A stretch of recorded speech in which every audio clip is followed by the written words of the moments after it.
माँ क्यों मर जाती है? बचपन में जब कभी ऐलान होता फलां की वालदा फौत हो गई है, तो मैं दौड़कर घर आता और माँ के दामन से लिपट जाता। माँ कभी गुस्से भी हो जाती, कमला है तुम की होया है।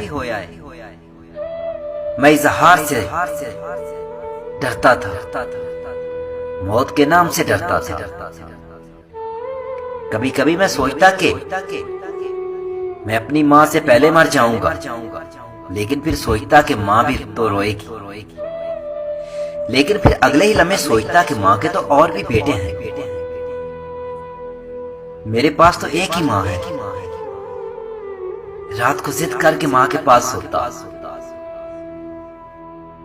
माँ दूसरी तरफ मुंह करके सोती तो मैं माँ के अपनी तरफ मुंह करने तक जागता रहता, और जैसे ही माँ मेरी तरफ मुंह करती तो माँ की सांसें मुझे तपते सहरा में बादे सबा के झोंकों की तरह महसूस होती।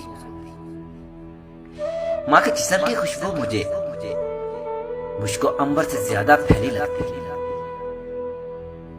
उस दिन न जाने क्यों मेरे पांव मनोवजनी लग रहे थे।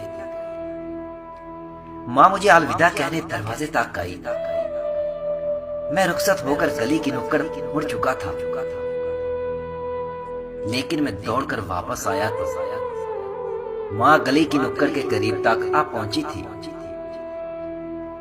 मैंने दौड़कर माँ को गले लगा लिया। आज जैसी बेचैनी मुझे कभी महसूस नहीं हुई थी। माँ ने कहा, जा पुत्र, दफ्तर वाले साहब गुस्से होंगे। आखिरी बात माँ की आज भी मुझे रुला देती है।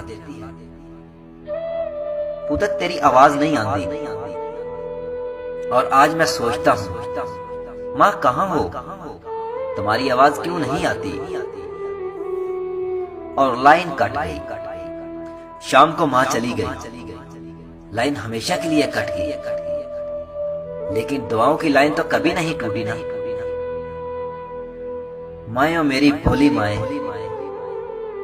अगर तकदीर इजाजत देती तेरे साथ उतर जाता मैं घूर के कब अंधेरों में। जिनकी माए हयात है अल्लाह इन्हें जिंदगी दे, और जिनकी माए वफात पा गई है अल्लाह इन्हें सब्र दे। आमीन। जज़ाकल्लाह।